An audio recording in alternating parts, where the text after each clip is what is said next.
Good morning. Oh, it's so good to be here. And this morning I'm speaking on change. I wanted to have the choir practice being flexible, so that's why I changed the song at the very last minute. The focus of this talk on change is really from moving from fearing change to embracing change, because change is really such a catalyst for transformation, isn't it? Change is a catalyst for spiritual growth and spiritual awakening and transformation. And I've had a lot of change, golly, a lot of change the last 6 months. One of the changes I noticed is in my tax refund. I haven't gotten it. Is anybody else still waiting for their tax refund? I checked yesterday, and they're sending out ours May May 3rd. 3rd. Should get it before May 31st. Okay, good. I'm glad to hear that. Thank you, Terry. So just go online and check. Well, I read a funny story the other day about this man who wrote a letter to the IRS because he was not able to sleep for a whole entire year because he had not paid his taxes. So he wrote this letter and he sent a check for $2,000. And at the close of the letter, he said, "Now, if I still can't sleep, I'll send the rest."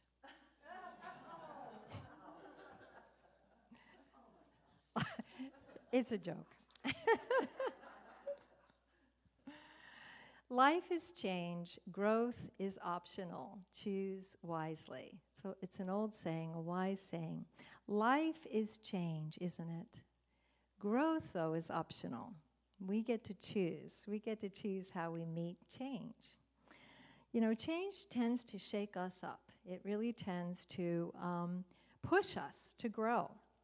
And on one level, change is always happening, like with our bodies. That was such a beautiful reading about Myrtle Fillmore's healing. And one of the things that she was aware of was how the body renews itself. The body creates 200 billion red blood cells every day. Isn't that just genius? I mean, the genius of the body is just astounding to me. You know, healing is possible when you realize that our body is renewing itself every day. 200 billion new red blood cells. That's so inspiring. And then, you know, there's other changes in the body we notice. Gravity happens. But some of the changes we hardly notice, you know, and some changes we do meet with fear. We meet with trepidation, some of the bigger changes in our life. So I really want to look at how we meet change on all levels. Change of the body, change in our circumstances, change in our health, change in our life.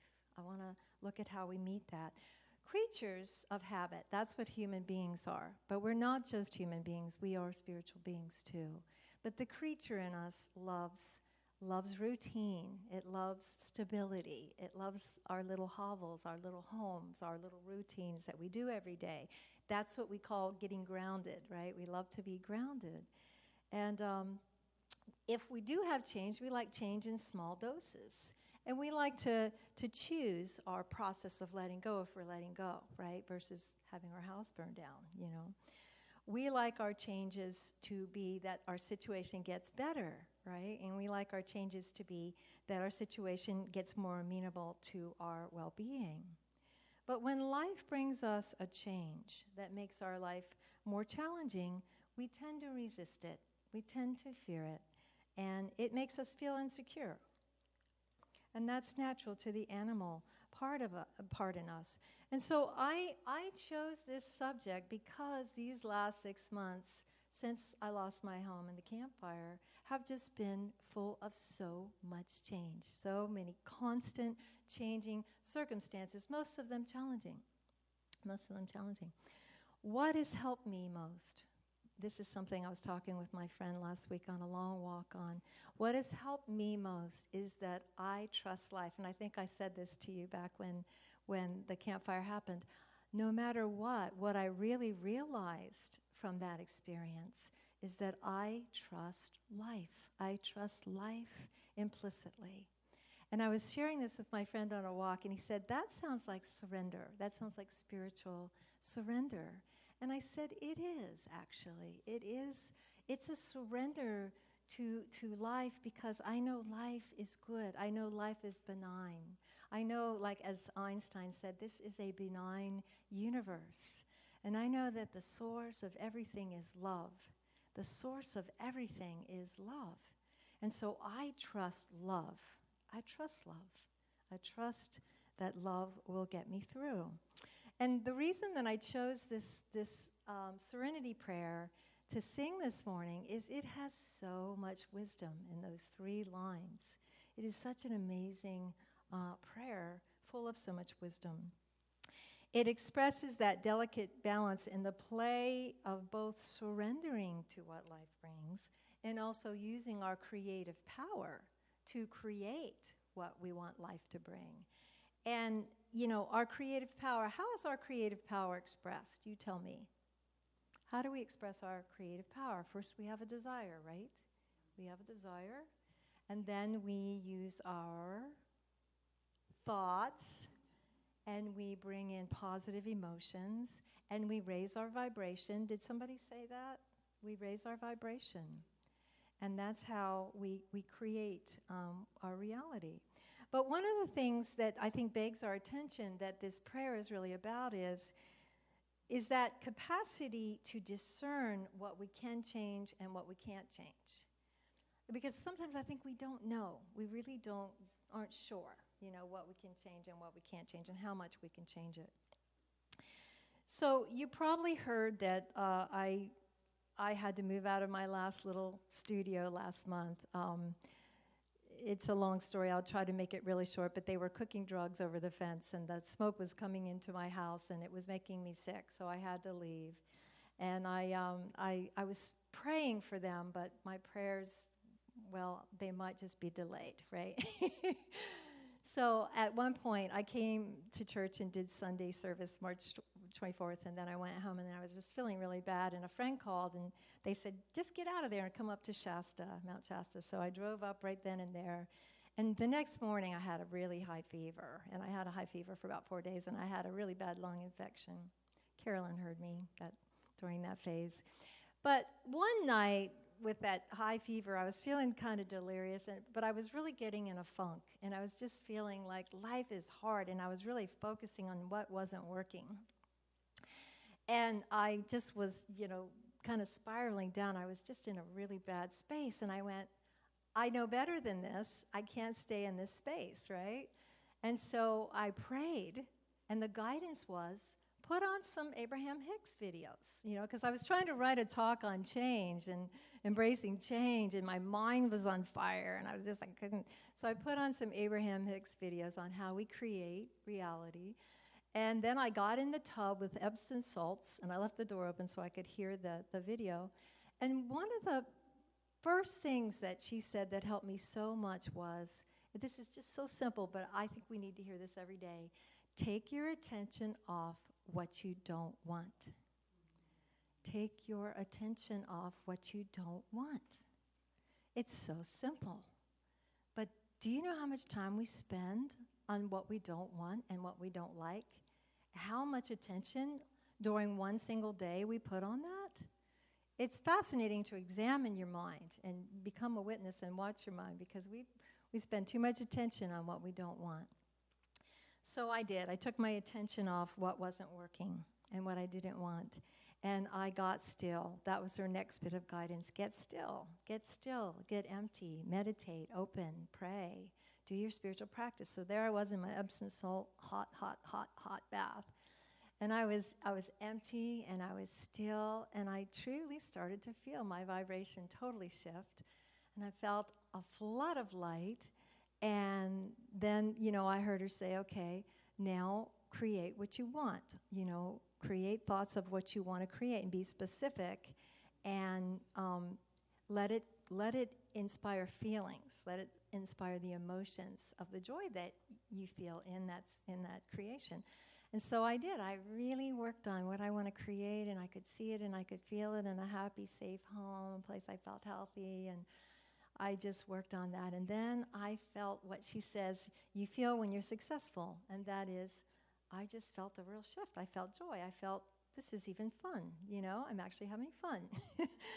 And it was just a dramatic shift from the state that I began in. And so I went to bed that night, and the next morning I woke up and my fever was gone.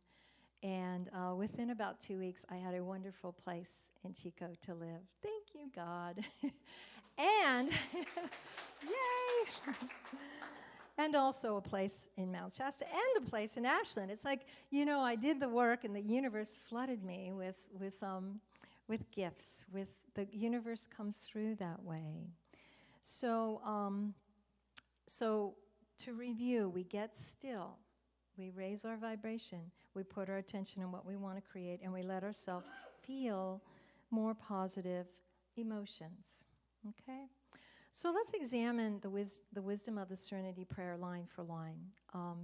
The first line states, God, grant me the serenity to accept the things I cannot change. So I was contemplating that. I was wondering, what can we really not change? Other people. Okay, well, I thought about that, and I thought about, you might say you can't change your little brother who chooses to still drink, right, who is a chronic alcoholic. But when I thought about that, I thought maybe you can change them. Maybe you can change them even a little. Maybe your prayers every night, seeing him healthy, seeing him sober, seeing him choosing a healing path, maybe that makes a difference. Maybe that means he drinks a few less beers every week. So maybe we do make more difference than we believe. I think of, we can't change the weather, but then I wonder about that, because I was talking last week about how, Jesus set the example. You can even overcome death. You can live maybe 200, 500 years. I mean, if we're living the teachings, if we're trusting that we are with God and all things are possible, that even overcoming death, well, then probably we could move mountains. Well, what about the scripture? If you could just have the faith of a mustard seed, you could say to this mountain, move from here to there, and it would move, and nothing would be impossible for you. Can we believe that? Can we let go of our naysaying habit? Maybe somebody else, maybe Jesus, but not me, right? Maybe the Buddha, but not me. Can we let go of that and embrace our divine heritage and open to the possibility that we are less limited than we might believe? Just for a moment. Just for a moment. Just let your mind expand and just believe in any possibility for yourself. Come on, do it. Come on, people now. That's right, and you feel a shift. You feel a shift in this whole room when you do that. When we collectively go, we are less limited than we think. And for this moment, we're going to believe that. We're going to stop being a doubting Thomas, okay? We love stories about overcoming, don't we? We love stories about overcoming. We're so inspired about stories that inspire us that we shall overcome. And they usually involve dramatic change. Have you read the book Dying to Be Me? I've mentioned it before, Dying to Be Me. It's incredible. This woman, Anita Morjani, she had stage 4 cancer, and she was down to 80 pounds. It had been 4 years, and she was about to die. And they took her one night to the hospital, and she went into a coma, and she had a near-death experience. And in this experience, she just merged into unlimited love and unlimited light. And she saw so clearly. You get that life review, and she saw that she was living in fear, that just every day she was just driven by fear. She was afraid to be herself. She was denying herself. She was actually trying to escape herself, and she was trying to please others, and she was really driven by fear. And she saw that her healing journey depended on her loving herself just to the core of her being, her loving and accepting herself to the core of her being, and her sharing her heart and her soul and her wisdom with the world without fear. And she saw that she had a choice. She could leave or she could come back. And she chose to come back. And she was so dramatically changed that within 2 weeks, all her tumors were gone. And the doctors thought, wow, what a miracle. Never seen anything like it. And so now, and I think she's got another book out, but it's just an amazing story, and she really saw that it was living from a place of fear that made her sick. And I think it makes us all sick, whether it manifests as cancer. Living from fear is a sickness, and it's a sickness our society needs to heal. When you were asking for prayers, I just am so heartbroken that all these places of worship are being targeted. People want to heal. They want to feel spirit. They want to commune with God, and they're being targeted. And I was like, why? It's fear. It's people's intolerance of something they don't understand and don't accept because they're afraid of it. And so my prayer is greater tolerance. My prayer is that this world lives from the heart, and we open our hearts, and collectively as humanity, we open our hearts, and we allow people to worship as they choose. We allow them to find their way to God, to their God. That's my prayer. So then there's that next line of the Serenity Prayer. Give me the courage to change the things I can. What is courage? You tell me. What's courage? What is that? Yes. Yes, overcoming fear. I looked it up. Webster says the ability to do something that frightens one. Isn't that exactly what you said, overcoming fear? The ability to do something that frightens one. Strength in the face of pain or grief. Strength in the face of pain or grief. That's what we who lost everything in the campfire have had to dig deep to find. We've had to dig deep to find courage. And that's what every one of us every day has to find, because I know your stories here, and every one of us in this room has challenges. Some are pretty big. Sometimes life is hard and circumstances are hard and we feel defeated, and that's when we need to have courage. I found a quote so beautiful from Deuteronomy 31, verse 6 says, "Be strong and brave. Be strong and brave. Be strong and brave. Don't be afraid. Don't be frightened. The Lord your God will go with you. He will not leave you." The Lord our God, the God of our being, it never leaves us. That presence, that love, that intelligence is here. It's always here with us. It's a matter of getting ourselves out of the way and opening to that presence. So it's like a tailwind. The tailwind when you're in a plane, you get from Maui back to the mainland faster because there's a tailwind. And spirit is like a tailwind. It's always supporting us towards our destination. It's supporting us towards our highest good. It is always for us. It is always for us. So there's that next line, give me the wisdom to know the difference between what I can change and cannot change. Perhaps the one thing we can't change is the past. Or I can't change that my house burned down. I can't change that paradise burned down and that those people are scattered all over the place. But what I can perhaps change is my view of the experience. And it has been changing. It's been really fascinating to watch that over time my view has changed. And I really feel like paradise, it might take quite a while, but I feel like it might become an amazing place. Like in 10 or 15 years, it might be the jewel of Butte County. Would you hold that vision with me? I love that. I love that thought. But when we think of the world and all its problems, we wish maybe we could change it more. But I think we can, and I think we do, by living a life of faith, by having courage, by choosing to be kind and loving and forgiving, and by offering our understanding, by offering our kindness and understanding.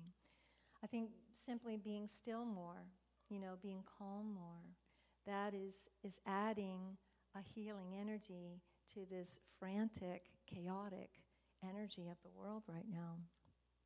And I think that this world would be just a little less beautiful without each one of us bringing what we bring from our heart and from our spirit and from our love.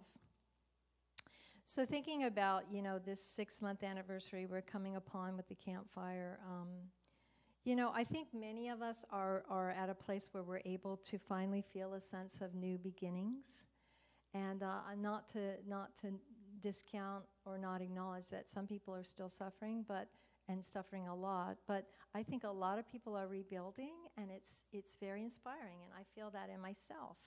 There's another quote I love from Isaiah, chapter 43, verse 18 and 19. It says, "Forget the former things. Do not dwell on the past. See, I am doing a new thing.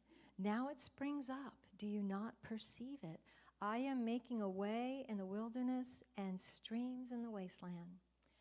I'm making a way in the wilderness and streams in the wasteland. I'm bringing the waters of life to where it's been dead, to where it's been dry.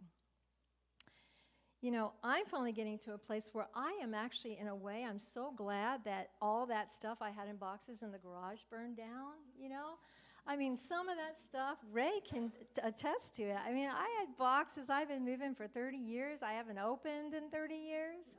It's like, so glad I don't have to deal with that. It's actually kind of a relief.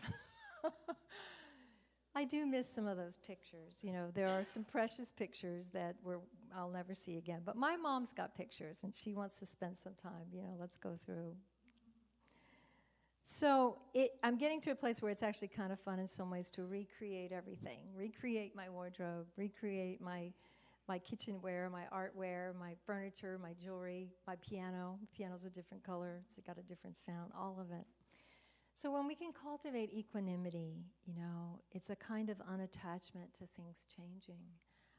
That keeps us from suffering from all the change, My body has definitely had its suffering from all the moving, but my mind is incredibly grateful because I keep having shelter, I keep having good food, I keep having love in my life. I have this place, I love you all, I love being here, and I'm grateful. Pema Chodron, she says, "Is it possible to increase our tolerance for instability and change?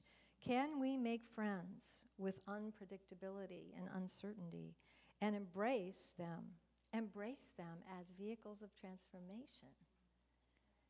Yeah, can we take that uncertainty and that instability and embrace it as a vehicle to transform us? This is not a static universe. It's always new, just like our red blood cells every day. It's always changing. Wanting it to stay the same is like wanting the sun to rise but not set, It's just not going to work. So in closing, consider trusting that all the changes in life, all the changes, not just the ones we like, not just the ones that are easy and preferred, but all the changes have a blessing for us. Change has a way to bless us with a new experience, a new view, a new consciousness. And we can gain wisdom and find serenity through it all if we can trust it. If we can surrender to what life is bringing, our spirit will shine. It'll shine with beauty, with wisdom. So please remember, this is a benign and loving universe. Of that, I am certain. May we accept what we cannot change with grace, but may we know we can change more than we think, and may we trust and open to the power that makes everything possible. Thank you. Love you. Thank you.